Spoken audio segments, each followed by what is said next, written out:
কামালপুর নামক এক গ্রামে মিনা তার মায়ের সাথে বসবাস করত। মিনার মা অসুস্থ হওয়ার কারণে তেমন কিছু করতে পারতো না।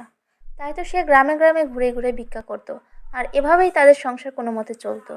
একদিন মিনার মা মিনাকে বলল, মিনা, মা, সবসময় তুই মন খারাপ করে কেন থাকিস? কি হয়েছে আমায় বল। মা, আমি এমন ছেঁড়া জামা পরে বাইরে খেলতে গেলে সবাই আমাকে নিয়ে অনেক মজা করে। আজকে যদি তোর বাবা বেঁচে থাকতো, তাহলে কখনোই তোকে এমন ছেঁড়া জামা পরে বাইরে যেতে হতো না। কি করব বল, বিধাতা আমাকে কাজ করার কোনো শক্তিও দেয়নি। অন্যের বাড়িতে বাড়িতে ঘুরে ঘুরে যে চাল আর টাকা পাই, তা দিয়ে তো আমাদের দুবেলা খাবারই জোটে না। মা, তুমি মন খারাপ করো না। এমনিতেই তোমার শরীর অনেক খারাপ। আমার কোনো পোশাক চাই না। এরপর মিনা ঘর থেকে মন খারাপ করে বেরিয়ে যায়। তখনই মিনা দেখতে পায় বাইরে একটা আহত মুরগি ব্যথায় চলতে পারছে না। মুরগিটিকে দেখে মিনার খুব মায়া হয়। তাই তো সে ছুটে সেই মুরগিটির কাছে যায়। এত সুন্দর একটা মুরগি এইভাবে ব্যথা পেল কিভাবে?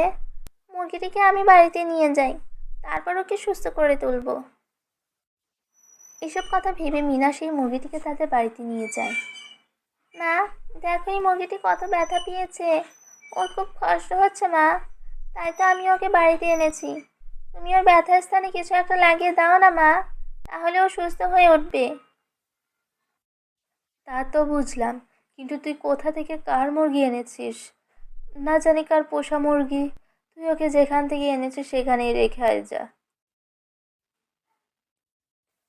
কি বলছো মা? কারো পোষা মুরগি হলে কেউ একে এতটা কষ্ট দিতে পারতো? আমি তোমার সব কথা শুনি, কিন্তু এই মুরগিটি আমি এই অবস্থায় বাইরে রেখে আসতে পারবো না মা। আচ্ছা, ঠিক আছে, আমি ওর ব্যথার স্থানে একটু হলুদ গুঁড়া লাগিয়ে দিচ্ছি। দেখবি ও আবার আগের মতো চলতে পারবে। এরপর মিনার মা সেই মুরগিটির ব্যথার স্থানে হলুদ গুঁড়া লাগিয়ে দিল। নিশ্চয় মুরগিটির খিদে পেয়েছে মা, আমি ওকে কয়েকটা চাল দেই। ওর ওইটুকু পেরে কয় দানাই বা খাবে। এরপর মিনা কয়েকটা চাল এনে মুরগির সামনে দিল। মুরগিটি সেই চালগুলো খেয়ে ঘুমিয়ে পড়ল। পরের দিন সকালে মিনা ঘুম থেকে উঠে মুরগির কাছে গেল। মুরগিটির মনে হয় ব্যথা কিছুটা কমেছে। আয়, আমার কাছে আয়। এরপর মিনা সেই মুরগিটিকে নিজের কোলে তুলে নিল। সাথে সাথে সে দেখলো সেখানে একটা সোনালী রঙের ডিম পড়ে আছে। এটা দেখে মিনা অনেক অবাক হয়ে গেল। মা, দেখো মুরগিটি কেমন আজব ডিম দিয়েছে। কি বলছিস? কই দেখি তো।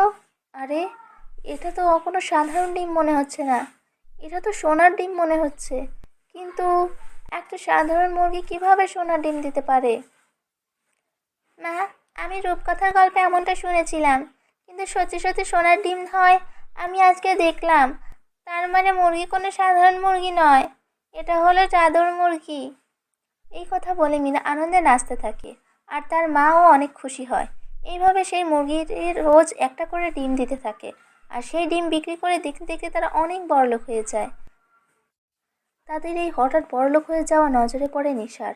সে মিনাকে একটু পছন্দ করতো না। এই মিনা হঠাৎ করে এত বড়লোক হয়ে গেল কিভাবে?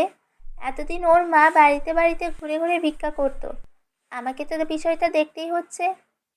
এরপর নিশা মিনার বাড়িতে যায় আর মিনার মুখ থেকে সেই সোনার ডিম আর মুরগির বিষয়টা সবটা জানতে পারে।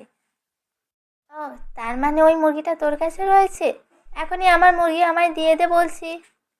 ওই মুরগিটা আমার। আমি অনেক দিন ধরে ওকে খুঁজে পাচ্ছি না। আর তুই তো বললি ওকে তুই রাস্তা থেকে কুড়িয়ে এনেছিস। আমার মুরগিটা অসুস্থ ছিল, তাই রাস্তায় এসে বসেছিল। কি বলছো নিশা? ওই মুরগি তোমার? কই, এতদিন তো ওই মুরগি বিষয়ে আশেপাশে কেউ কিছু বলেনি। তাহলে ওই মুরগি তোমার কিভাবে হলো? আহ, এত প্রশ্নের উত্তর আমি তোকে দিতে পারবো না। আমি যেটা বলছি সেটা কর এখনই। ওই মুরগি আমায় দিয়ে দে, না হলে আমি বাবাকে বলে চুরির অপবাদে তোদেরকে এই গ্রাম থেকে তাড়িয়ে দেবো। আমি বলে দিলাম। নিশার কথা শুনে মিনা অনেক ভয় পেয়ে যায়। তাই তো সে তার শখের জাদুর মুরগিটি এনে নিশার হাতে তুলে দেয়। নিশাও সেই মুরগি পেয়ে অনেক খুশি হয় আর বলে, মিনা কত বোকা, সরল মনে আমার কাছে সবটা বলল, আর বোকামি করে নিজের জাদুর মুরগিটাই হারালো। হা হা হা হা। আজকে থেকে এই মুরগি আমার। এই মুরগি থেকে আমি প্রতিদিন একটা করে সোনার ডিমকে অনেক বড়লোক হয়ে যাব। এইসব কথা ভেবে নিশা দ্রুত সেই মুরগি নিয়ে তার বাড়িতে চলে যায়। এদিকে মিনা সেই মুরগিকে হারিয়ে কাঁদতে থাকে। কাঁদিস না মিনা, আমি তোকে তো প্রথম দিনই বলেছিলাম যে এই মুরগির মালিক না খুঁজে আমাদের মুরগিটিকে ঘরে রাখা একদমই উচিত নয়। কিন্তু মা, আমি ওই মুরগিটি যে সোনার ডিম দিবে এটা না ভেবে আমি ওকে সাহায্য করেছিলাম। ওই মুরগির ওপর আমার অনেক মায়া জমেছে। ওই মুরগিটি আমার শখের মুরগি। আমার চাই না সোনার ডিম, তবু ওই মুরগিটাই আমার চাই। এইসব কথা বলে মিনা কাঁদতে থাকে। এদিকে নিশা সেই মুরগিটিকে অনেক যত্ন করে নিজের ঘরে রাখলো। তখন নিশাকে ওই মুরগি প্রতিদিন একটা করে সোনার ডিম দিতে লাগলো। আর দেখতে দেখতে নিশাদেরও অনেক পরিবর্তন হতে লাগলো। এদিকে নিজের শখের মুরগিকে হারিয়ে মিনা সবসময় কান্না করত। এমন পরিস্থিতিতে মিনার মা একটা বুদ্ধি বের করলো আর মিনাকে সব কিছু শিখিয়ে দিল। পরের দিন মিনা নিশার কাছে গেল আর বলল, নিশা, আমি জানি ওই মুরগি তোমার না। তুমি ভাবছো আমায় বোকা বানিয়েছো। তুমি ভালোই করেছো। ওই মুরগিটিকে যদি তুমি তোমার কাছে না আনতে, তাহলে তো আমি অন্য মুরগিটিকে কখনোই পেতাম না, যে কিনা আমাকে একটা নয় রোজ দুটো করে সোনার ডিম দেয়। মিনার কথা শুনে নিশা অবাক হয়ে বলে, এইসব তুই কি বলছিস? তোর কাছে আরও একটা মুরগি রয়েছে যে কিনা দুটো করে সোনার ডিম দেয়? হুম, বিশ্বাস না হলে এখনই আমার সাথে আমার বাড়িতে চলো, তুমি নিজেই দেখে নিবে। এরপর মিনা নেশার সাথে তার বাড়িতে যায় আর দেখে একটা মুরগি দুটো সোনার ডিম নিয়ে বসে আছে। এটা দেখে নেশা লোভে পড়ে যায়। আমায় এই মুরগি দিয়ে দে, বিনিময়ে আমি তোকে অনেক টাকা দিব। আমার টাকা চাই না, আমি এই মুরগি তোমায় দিতে পারি। বিনিময়ে আমার আগের মুরগি আমাকে ফেরত দিতে হবে। যদি তুমি রাজি থাকো তাহলে একটা পেপারে তোমায় সাইন করতে হবে, তবেই তুমি এই মুরগি পাবে। এই কথা? এটা তো কোনো বিষয়ই না। কোথায় সেই কাগজ? আমি এখনই সাইন করে দিচ্ছি, আর তোর আগের মুরগি তোকে ফিরিয়েও দিচ্ছি। একটা ডিম দেওয়ার মুরগি আমার চাই না।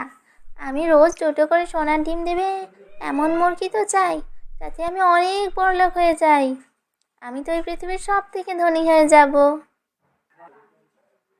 এরপর লোভী নিশা কোনো কিছু না পড়ে সেই কাগজে সাইন করে দেয় আর সেই জাদুর মুরগিটি এনে মিনাকে দিয়ে দেয়। আর মিনার কাছে থাকা সেই মুরগিটি নিয়ে খুশি মনে বাড়িতে চলে যায়। আমার শখের মুরগিটিকে পেতে আমায় খুব কষ্ট হয়েছে। এরপর থেকে আমি এই গোপন বিষয়টা আর কাউকে বলবো না। আমি অনেক আগলে রাখবো তোকে। মিনা নিজের মুরগিটিকে আবারও ফিরে পেয়ে অনেক খুশি হয়। এদিকে 2 দিন কেটে যাবার পর নিশার মুরগি কোনো ডিম দেয় না। এতে করে নিশা রেগে গিয়ে মিনার কাছে যায় আর বলে, মিনা, কোথায় তুই? আমাকে বোকা বানিয়েছিস। এখনই আমার আগের মুরগি আমায় ফিরিয়ে দে। এই মুরগি তো কোনো কাজেরই না। এ তো সোনার ডিম দূরের কথা, কোনো সাধারণ ডিমও দেয় না। তাই নাকি? তুমি একবার আমায় বোকা বানিয়েছিলে আর আমি তোমায় পরপর 2বার বোকা বানালাম। এই কাগজটা ভালো করে পড়ো। দেখো, এতে লেখা আছে তুমি স্বেচ্ছায় তোমার জাদুর মুরগিটি আমায় দিয়েছো, আর নিচে তোমার সাইনও করা আছে। হায় হায়, আমি না পড়ে সাইন করে দিলাম। আমি এত বড় ভুল কিভাবে করলাম? এটা আমার প্রাপ্য ছিল। আমি জোর করে অন্যের জিনিস ছিনিয়ে নিতে চেয়েছিলাম, তাই তো আজকে নিজেই বোকা হয়ে গেলাম। কেন যে এত লোভ করতে গেলাম কে জানে। এইসব কথা বলে নিশা মন খারাপ করে সেখান থেকে চলে যায়। এইদিকে মিনা সেই জাদুর মুরগিকে নিয়ে সুখে শান্তিতে তার বাকি জীবনটা কাটাতে থাকে।